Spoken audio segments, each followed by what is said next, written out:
collective meditation harnesses the power of shared intentions for global healing and recovery.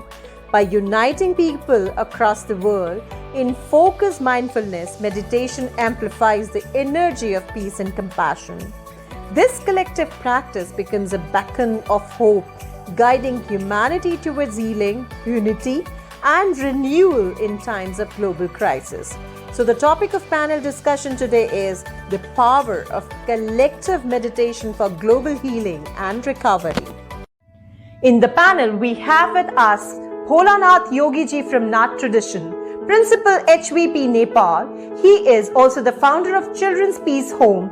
Nath tradition refers to the masters of the entire universe and the doer of all supreme human deeds. The origin of the Nath community is associated with the Gorakhanath, the yogic incarnation of Lord Shiva to spread the teachings of the science of yoga. The Nath community is a shared home for all people regardless of their gender, caste and religion. There are two types of Nath, household Naths and emancipated Naths gurus. The household Naths see them as a descendant of Nath who broke their vows of the celibacy and settled down. Any individual from any caste who gets influenced by and believes in Nath tradition can be emancipated saint. They must follow the 3 steps of teaching, emancipation and Gorakhabana. The Naths follow 12 panthas, 12 ideologies having 12 communities or 12 surnames, and there were 6 gurus of Shiva Yogi and 6 gurus of Gorakha Yogi. The Naths further follow the principles of Chaurasi Siddha. In Nath tradition, 84 enlightened gurus have explored the basis of the survival of every creature. Nath Sampradaya has 9 Naths who were Siddhas and had perfected their mastery of yoga.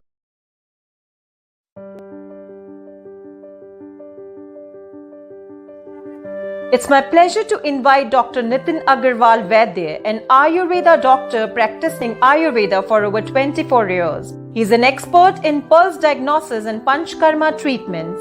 He is known as a formulator and researcher of Ayurveda medicinal and herbal formulations according to international standards, Ayush, European Union and US FDA. Dr. Nitin has integrated the classical Ayurveda with modern scientific tools and knowledge. He is among one of the leading thinkers and young leaders in the field of Ayurveda. He has been regularly invited to speak at various international conferences, seminars and webinars. He is also the founder and MD of Bliss Ayurveda Private Limited, Chairman of Alliance Ayurveda Research and Training Institute, and National Secretary of Vishwa Ayurveda Parishad. So ladies and gentlemen, please put your hands together to welcome Dr. Nitin Agrawal Vaidya.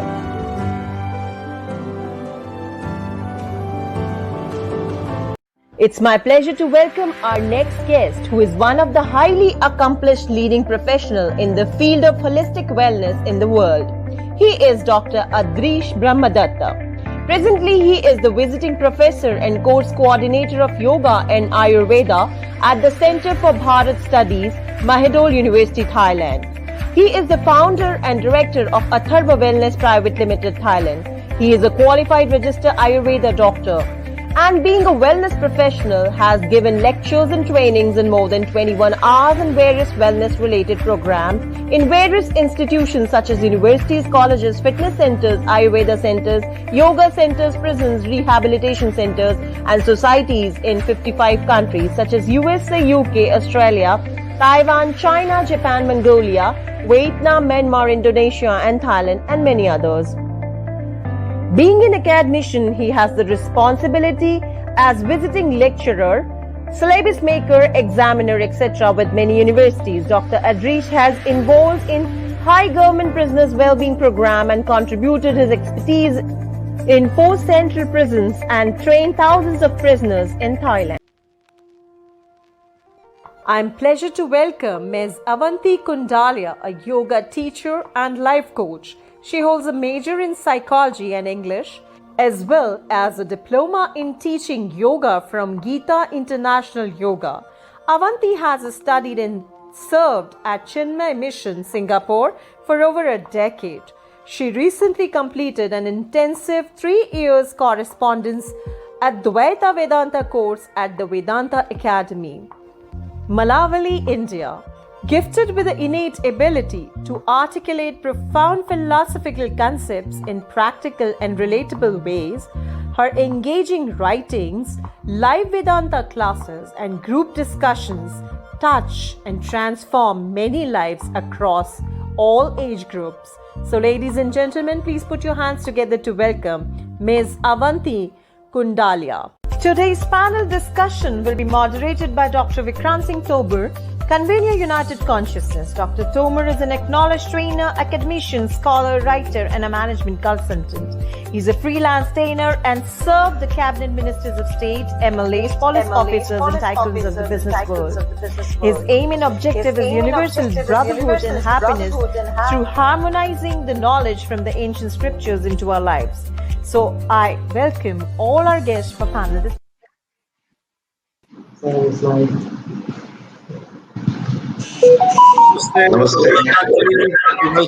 Namaskar. Namaste, Nitin ji. So nice to see you here. Namaste. Yes, Avanti ji, so good to see you. Namaste. Namaste to everyone. And our friend Adrish ji, if you can switch on your camera, we can't see you. हमें दर्शन दीजिए अपने. And Namaste, Adrish ji. Most welcome. So, and we welcome our audience from different parts of the world who are watching this program of IST time zone. Dear friends, the topic of our discussion is the power of collective meditation for global healing and recovery. So I'm joined by people from 4 different nationalities in this Asian continent, and let's begin this discussion. And to begin with, let's go to Nepal and ask Bholanath ji, who comes from Nath tradition. Bholanath ji, we are going to talk about meditation. You have been a practitioner of meditation. You follow Nath tradition. And how does meditation contribute in healing and recovery? Thank you. Shall I start the mantra? Om Yaschitta Santatalaya Salaya Pradishto Yastu Prabhanjana Vidhana Rato Hatassa Yo Mantra Murti Basaga Satu Mantra Yogo Yaschitta Britti Rahita Sahiraj Yoga Hatham Bina Raj Yogo Raja Yogam Bina Hatha Nasiddhe Tatato Yugma Manispate Samabhesed Gorakshabalam Guru Shishyapalam Shesha Himalam Sasikhanda Bhalam Kalasya Kalam Jita Janmajalam Bande Jatalam Jagadav Janalam Bande Jatalam Jagadav Janalam Om Namah Parvati Bande. Namaste to everyone from Nepal. Today's topic is the very, very important, which is the most important in the world, anything else. I mean, in Ashtanga Yoga, Dhyana is the way to get to the reality. Just I said, Hatham Bina Raja Yogo, Raja Yogam Bina Hatham. Raja Yoga means Raja, king. Top of the yoga is Raja.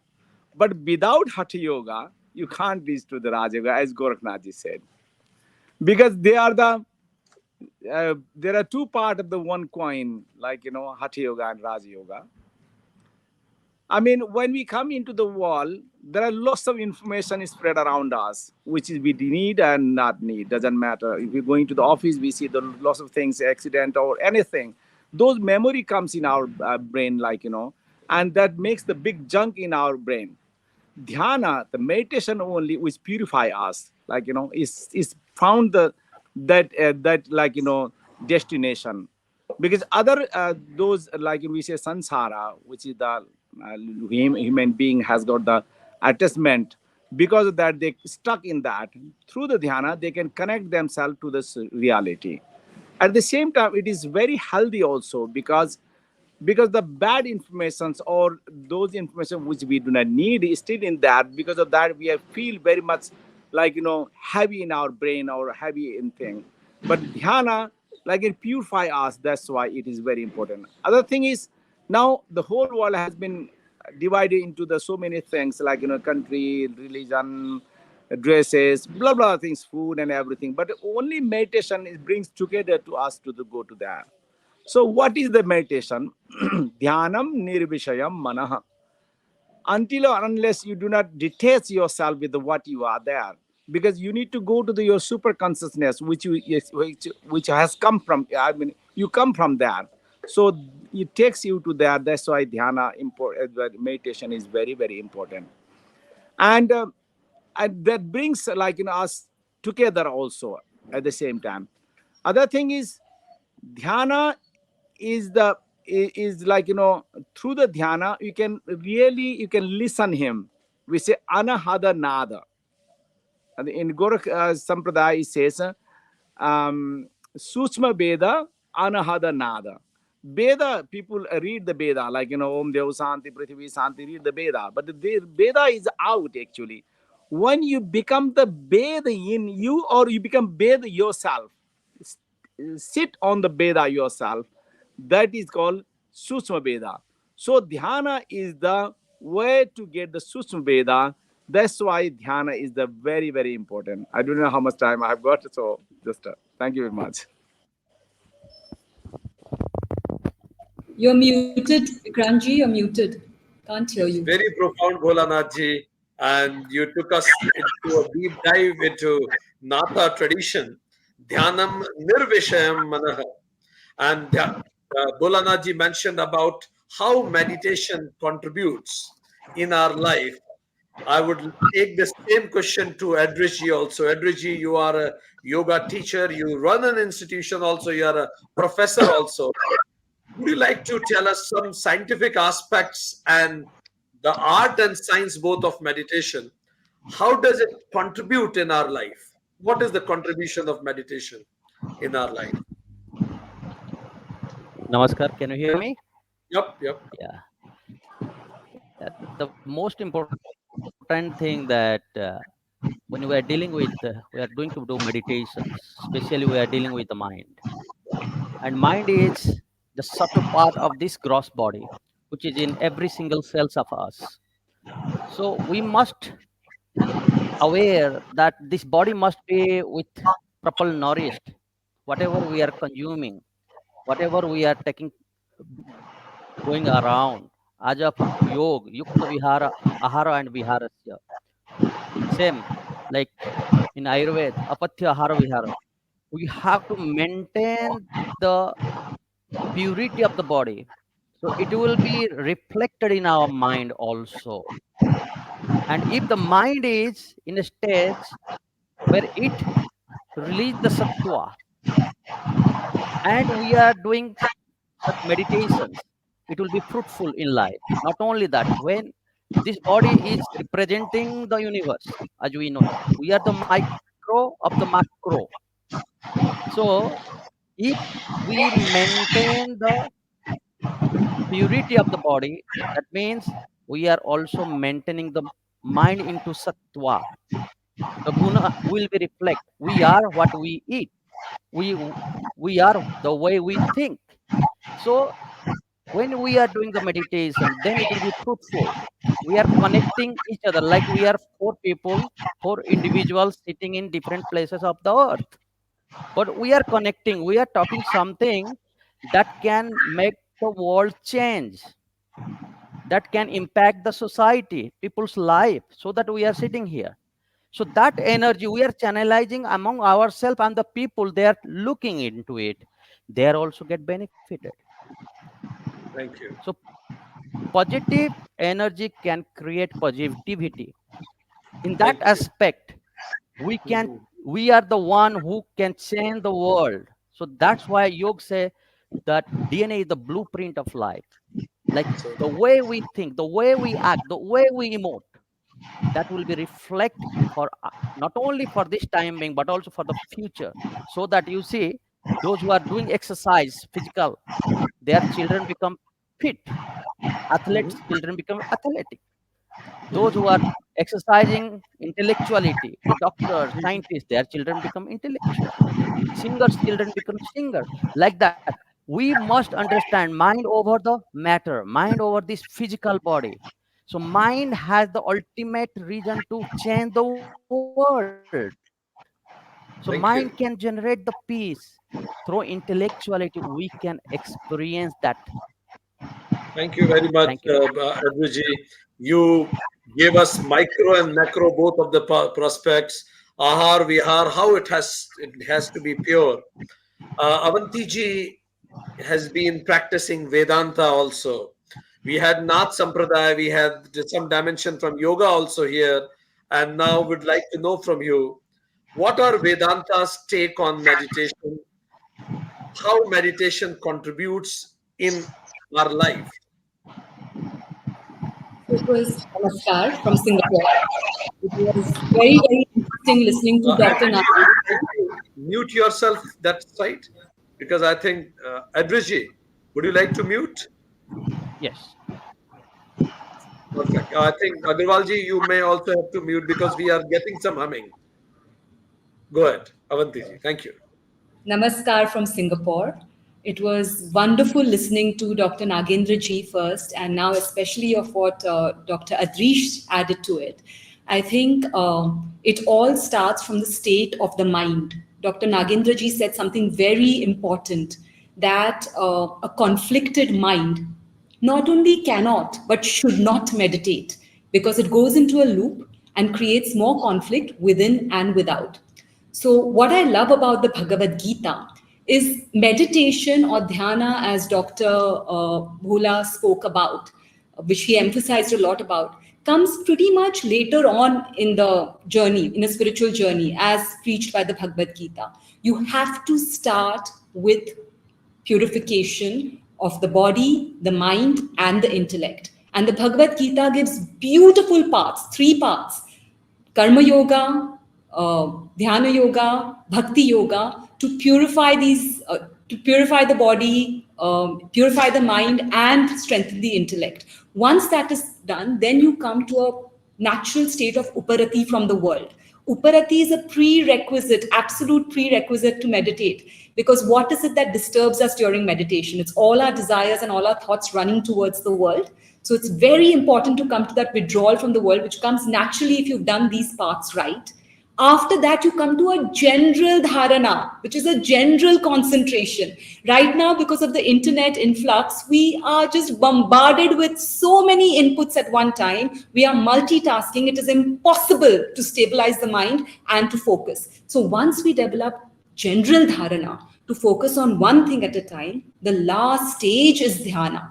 So it all begins with your individual self. And what a beautiful question you asked is, how does collective meditation come into the picture then? That can only come when many, many such individuals who have worked inside out on themselves come together and empower a collective thought, which is way more powerful than an individual thought, to influence the collective. Thank you very much. Avanti ji, she mentioned about the importance of Karma Yoga, Jnana Yoga, Bhakti Yoga, mentioned in Gita to develop Uprati, and then it in turn help us to develop Dharana, leads to Dhyana. Nitin ji, you are a world-known expert of Ayurveda. I'm sure the way Indic wisdom is integrated, Vedas, Ayurveda, and Vedanta, everything, every tradition has a great importance for meditation. So how does Ayurveda takes on meditation? What are different aspects of it? Would you like to throw light upon how meditation contributes into our well-being, and ask angle from Ayurveda's aspect? You may need to unmute. Thank you. So, namaste to everyone. Greetings from Greater Noida and in India. So, before I come to the Ayurvedic aspect of that, with the topic today, with the power of the collective consciousness on healing. So, yeah, this is a very proven fact that when we talk about collective consciousness, it basically refers to like a shared way of thinking among human beings in the pursuit of any knowledge that we want. And definitely, it brings a kind of an understanding between the relationships between the self and the society. So, collective or group meditation, what we call, is definitely much more powerful than individual meditation, which we all know. We definitely recommend in Ayurveda that it has a lot of health benefits, directly health benefits, especially bringing coordination between mind, body, and consciousness, especially just healing our emotional well-being, our mental well-being, and that brings, of course, an effect on our physical well-being.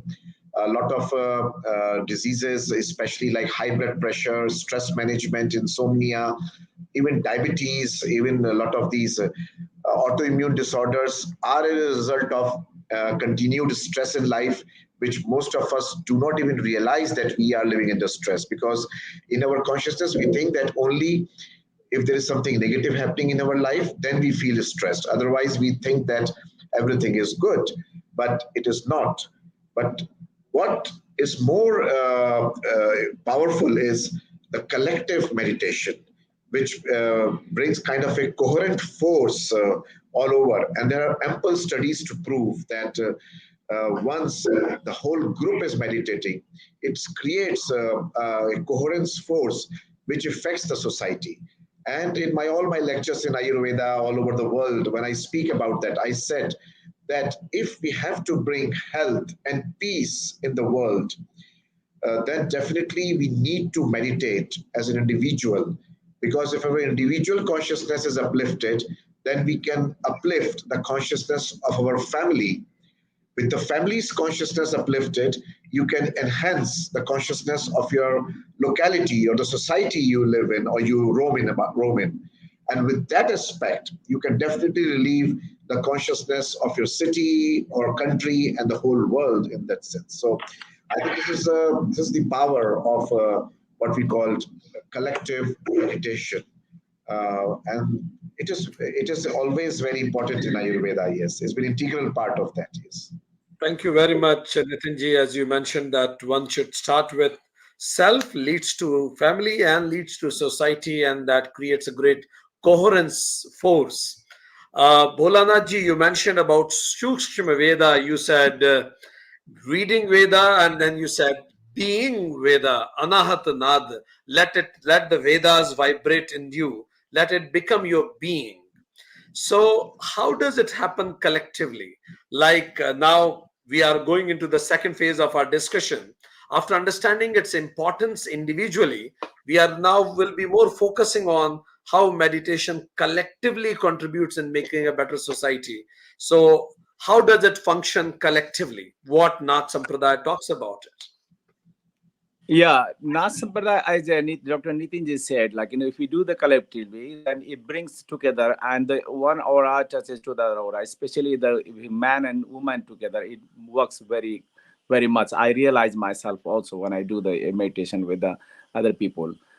And in a Nath Sampradaya, meditation is, yoga is the more important for them, actually. They exist for the yoga only. And through the meditation, we spread our aura or energy to the whole universe, and that brings the peace in everyone. I think we think like that. So, what is the Sushma Veda? Sushma Veda means when you do like this, the sound comes. So that is called ahata. Like, when you talk, when you speaking Veda, like, means the ahata Veda. When you say the ana, without any touching, without any sound, without any thinking, when that anahata Veda comes, which spreads everywhere. So the Nada people, they work for the anahata nada, and they work for that, and they do meditation for that only, and without any, because thing is, nowadays they have been said about the what God is, like, klesha karma vipaka sai aparamishta purusha vishesha ishwara, so many description about the God. But Nath says no any description. So he said alakha niranjana. Alakha means alaksha. It doesn't exist, or exist but doesn't exist for you, but we do not know. And Niranjana, he said Ranjana Rahita. So he do not have any Ranjan, any happiness, sad, or anything, food, or any greed, or anything doesn't need. So that is Alak Niranjan. And that is Anahada. So to get that, through the meditation only you can do the go into the samadhi or go into the him. So that's why. And Profound. that we found, especially the when we do the collectively, it works more than the individually. People go to the Himalayas, they do in the Himalayas alone also, but they're in Himalayas already, their coherence already there, like spirit there already. That's why they Thank get there, I think. Thank you very Thank you much, very much. Bholanath ji. As you mentioned that unstruck sound, whenever there is a friction, it creates a sound, but a sound that creates without any friction, unstruck sound. And you mentioned that is what Alak Niranjan, which helps us to be in Samatvam, Niranjan. So, adding to that, Adrish ji, you mentioned about how we work on reducing inner warming and it will lead to elimination of the global warming.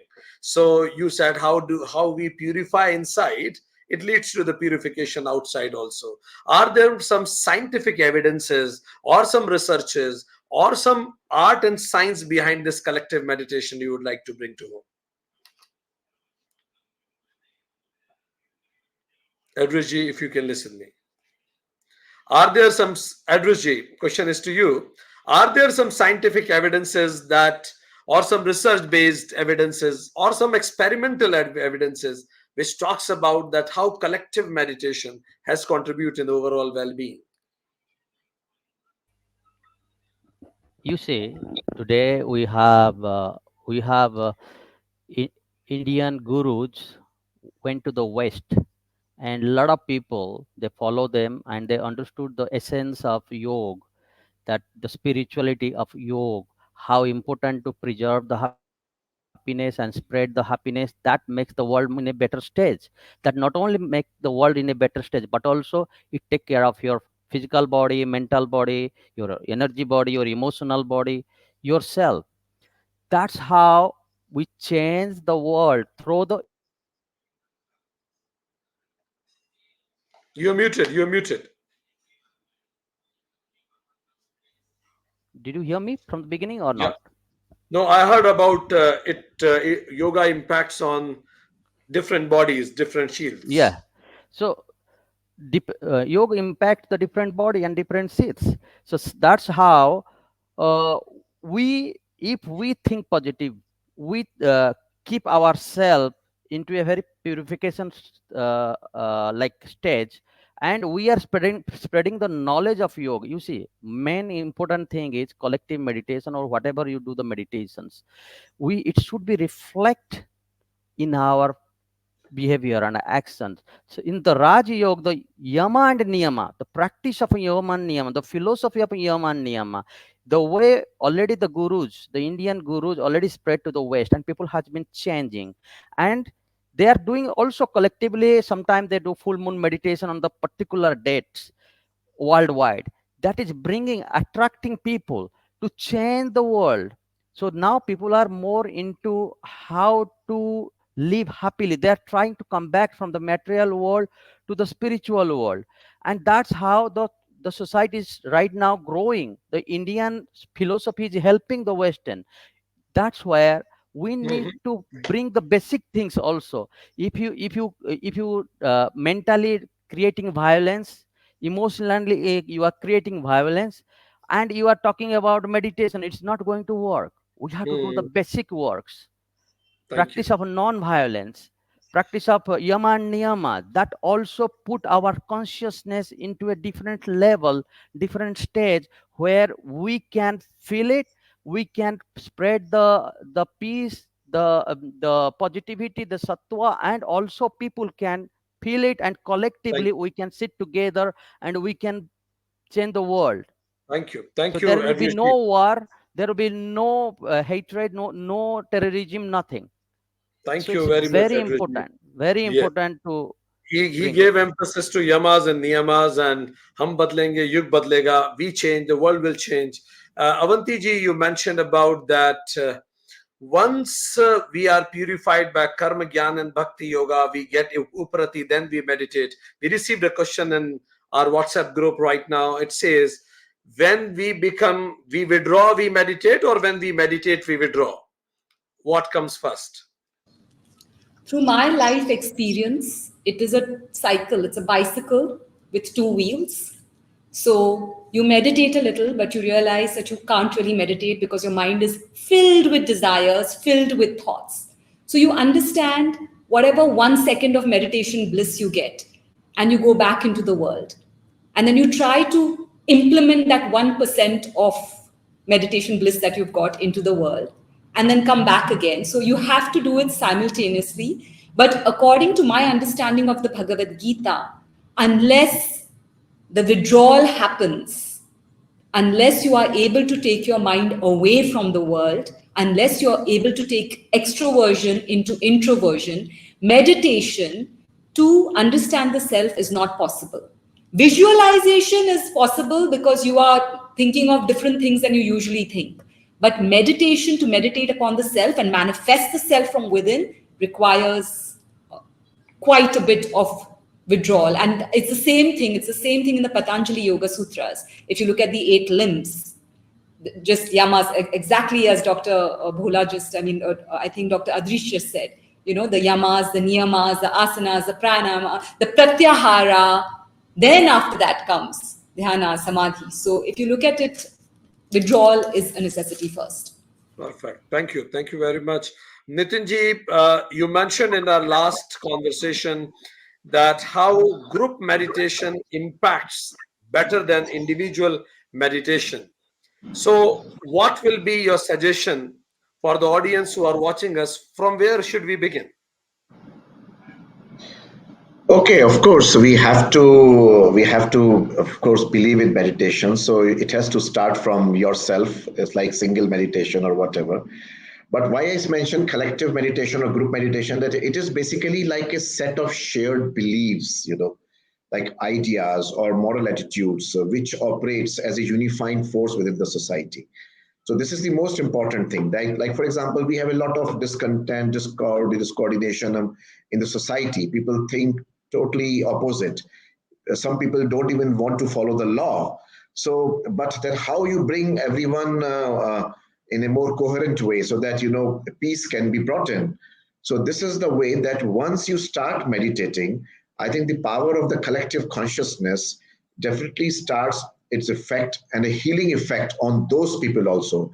Because when you watch them, people who are very disconnected to the society, even when they are watching you, they feel this aura on your face, what we call ojas in Ayurveda. This aura of the collective consciousness is very visible. And when you come to certain places, you meet certain people, you get an automatic connect with them, or you get a lot of positive vibes with them. And that is the power of meditation. A lot of people mostly think physical, that somebody should be very well dressed or should be beautiful or handsome like that, but that is not true. The actual positivity or the vibes or the aura or the bliss, what you feel with someone's presence is felt through the consciousness level. And that is what Ayurveda has been talking about. That is what Vedas has been talking about. And this is the power of collective consciousness and meditation. So we do that. We have several examples like that. When we have patients or even our team meditating separately, then it does not reflect that much. Yes, if somebody is very, very honest and very determined, then you can feel the power of meditation in their physiology. But when you are collectively doing it, then we realize that even very small discontent, कि तुमने मेरा ये काम नहीं सुना, तुमने मेरी वो बात नहीं सुनी, even the very small things also get solved by itself, because people feel that there is a positivity behind this person. So I think it has an effect. It has to be mapped, and there are several studies which has done that. So I think this is a very important topic for global healing, and what you mentioned in your. Thank you, Agrawalji. As you mentioned that it changes the aura, it changes the vibrations that you disseminate, and Yes. vibration has its own language, and it connects people together, and it leads to global unification. Bholanath ji, now we are entering into the last round. Every speaker will have exactly around 1.5 minutes. In this, we would like to tell to our audience who are not much exposed to yoga and meditation, what practical tips you would like to give them which they would like to take it from today itself.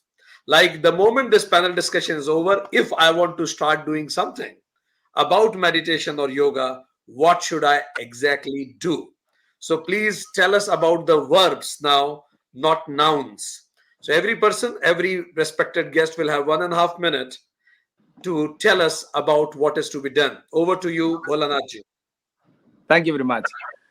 आसने समस्तेभ्यो द्वयमेवा विशिष्यते एकम सिद्धासनम प्रोक्तम द्वितीयम कमलासनम.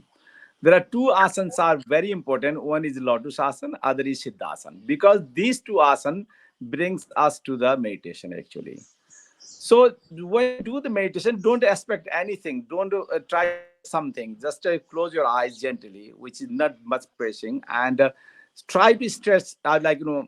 Stretch yourself. If it doesn't, don't worry. So just first, you just give up all the sound and all the difficulties, sitting difficulties, whichever around you. Then forget that. Ignore that. And just to keep eyes closing and don't expect anything. Oh, I didn't do meditation today. Oh, I tried, but it didn't happen. No problem. Just you try only. And the thing is, I especially do the Sakshi Dhyana, especially. I found much easier. So let to come something, whichever informations are coming, all the thoughts are coming, bad or good effect, coming, and you feel sometimes guilty and you feel yourself very arrogant or something like that. Forget that. Bring them, let them to come in, and they will go automatically. Once they go automatically, just put your mind somewhere, like in the Brukuti or Nasagra or wherever, or navel, or whichever place you feel, or make something like around you, like in front of you, something in the cloud eyes. So just be in there without expecting anything. Once you feel I'm in meditating now, I'm in there, then bring that power to your whole body, and you can cleanse yourself with the meditation. Yeah, you can, whatever the problem you have got, you can cleanse that also. But be there. So that is I found the meditation. Thank you very much, Bholanath Yeah, ji. thank you much. Siddhasan, Kamlashan, and Sakshi Bhav you mentioned. We'll go to, thank you, and we'll go to Adrish ji. Any quick 2 tips in minimum words? No. Please unmute and speak. Well, I will add few things that Dr. Bholanath ji said, that either Padmasana or Siddhasana, that's wonderful practice to be in the meditation practice. Also, sometimes people cannot able to sit nowadays. So I will recommend that for them, those who cannot sit, Yoga Nidra is one of the best practice, and it is a Pratyahara practice, and that can be lead towards controlling the senses, withdrawal the senses, and towards more meditation practice. A second practice I will recommend, what Dr. Saab said, that you can sit in either Siddhasana and or Siddha Yoniasana or Padmasana, whatever, and you just simply made the body still and bring the awareness to the nostrils, and as a drashta, as a sakshi, as a seer witness, you observe the natural flow of the breath. That also develop more concentration, more awareness to yourself, and that is like the preliminary, the first step towards meditation. And Thank you. then Thank you. slowly you can achieve. Thank you. So kind of you. Thank you very much, Adrish ji. Avanti ji, quick tips that you would like to give. If you would like to talk about collective meditation, individual, whatever, you can give that. In your very short time, I try to cover both, but very basic, simple tips. As Dr. Adrish began this session with, watch your inputs. So take good nutrition, hydrate well, sleep early, wake up early, tune into the Brahma Muhurta, where meditation is so easy to do. Exercise, so all the pranas are moving properly in your body. After you do all of that for yourself, please take up the study of the Bhagavad Gita, because it will show you exactly where you are.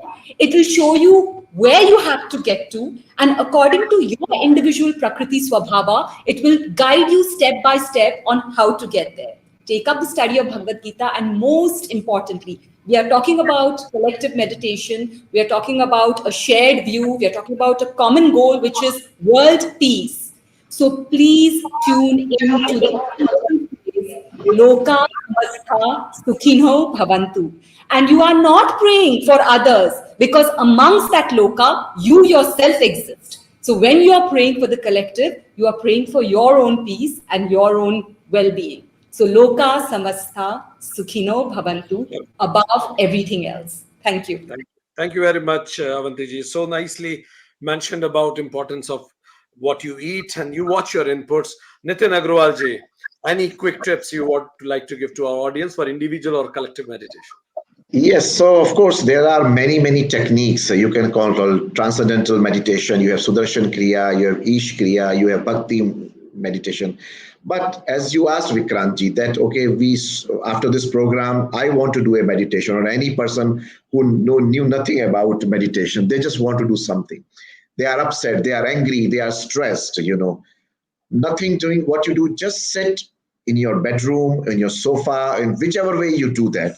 Close your eyes, focus on your breath, and जिसको भी अपना इष्ट मानते हैं, चाहे वो ओम नमः शिवाय का मंत्र हो, हनुमान जी का मंत्र हो, दुर्गा जी का मंत्र हो, whoever you feel that, जिनको भी इष्ट मानते हैं, उनको thoughts में उनका जाप कीजिए, not by chanting the mantra, but just in the thoughts. What will happen, that lot of negative things will come. आज ये काम नहीं किया, उसने ऐसे मुझे बोल दिया था, I should have said this, I should have that. But let all the negative thoughts get digested and go away. And then you will realize that slowly with this practice, you realize that the power of positivity will start coming into your consciousness. And that is how you will start feeling the power of meditation. 1-2 days will not give you. They say, "तो पता नहीं क्या-क्या दुनिया भर में दिमाग में घूम रहा है." But if you practice it regularly in a very basic way, sitting on your chair in your office, in your bedroom, wherever you want to sit, you just do it in that way. And for a common person, if they start doing that, I'm pretty sure that they will create a group eventually and start doing collective meditation also. Thank you very much, Nitin Agrawal ji. So, dear friends watching us from different parts of the planet, we had this discussion on collective impact of collective meditation. Bholanath ji mentioned about dhyana is about reality. In samsara, we get memory. Memory brings lot of junk to it, and to purify it is called dhyana. And dhyanam nirvishayam manah, making it nirvishaya. And the best part is making it anahada, without unstruck sound. And for that unstruck sound makes us Sukshma Veda. We ourselves become Veda, being Veda ourselves. And for that, he said, go for that leads us to Alakh Niranjan. Alakh means Nirguna, Anahada, and Niranjan means Samatvam, that brings you to an equipoised state of mind. For that, he suggested start with Siddhasana or Kamlasana. Don't expect anything. This is what we want to learn. Expectation leads to misery. Don't expect anything. Have patience. Ignore all the disturbances and go for Sakshi Bhava Dhyana. Just observe your thoughts. They will come and go, and focus on Brahmadatta, as our friend Bholanath ji mentioned. Then we had Adrish ji. He said that mind is a subtle part of our being. Maintain purity of ahar and vihara. Reflect on mind, because body represents this universe. It will clear inner warming, it will clear global warming too. So we work on the DNA. He said that when you become peaceful, even that peace will reach to others also. Like doctor's son would like to be doctor, peaceful person's son would become peaceful. He said that yoga leads to 5 koshas purification. Hum badlenge, jag badlega. He gave importance to the discipline of life called yamas and niyamas. And he said that on a particular date, particular time, when people collectively meditate, it really creates an impact to create a world without war. Start with Padmasana, Siddhasana, go for Yog Nidya, Pratyahara, and focus on your nostril and be Sakshi of your breath. Avanti ji said that conflicting mind cannot and should not meditate. So purify your body and intellect. Body, mind, intellect by Karma Yoga, Jnana Yoga, and Bhakti Yoga. Develop Uparati, withdrawal from the world, and then you start meditation. And gradually, when you start meditation, then it will create general dharana, and that leads to dhyana. and then go for collective meditation that will have that impact. It's like bicycle. You withdraw, it will help you in meditation. You meditate, it will help you in withdrawing. But initially, if there is a lot of clutter, you can visualize, but you can't meditate on yourself without uparati. She suggested that watch your inputs for that, what you are eating, how you are sleeping, what time are you meditating, exercise, to study Bhagavad Gita. It will take you from your Swabhava Prakriti towards the highest level of elevation. And always remember, Loka Samasta Sukhina Bhavantu. This is the best way to nourish the world around. Nitin ji said that collective consciousness, shared thinking has created greater impact than individual meditation. And we don't realize at times we are in stress, but these meditation creates a cohesive force. First do individually, then to family, then for the family. So that then by doing this, you become a role model. You create a ojas. Your aura impacts others, and for that you should start, because the vibrations that we create, it connects us to others people, and collective meditation creates those vibrations. To start with, you may like to go for transcendental meditation, Sudarshan Kriya, Isha Kriya, but then he said, sit, take deep breath, and focus on your Ishta Devata, who will help you to bring your best within, and go for the Manas Jap of Ishta Devata. In your mind of the mind, focus what is highest in you, and that will invoke higher in us. So we are sure that while watching this, there will be many people who will be inspired to meditate. I would like to thank you, Avanti ji. I would like to thank you, Dr. Adrish, Dr. Bholanath ji, Dr. Nitin ji, from different parts of the world, taking us time for us today. Thank you very much. Pranam. And may I request you to stay back for a minute. We would like to together invite our next guest, our very dear Kothari ji will be here. So just stay backstage for a minute, and then we'll begin. Thank you very much. Thank you, Dr. Vikrant.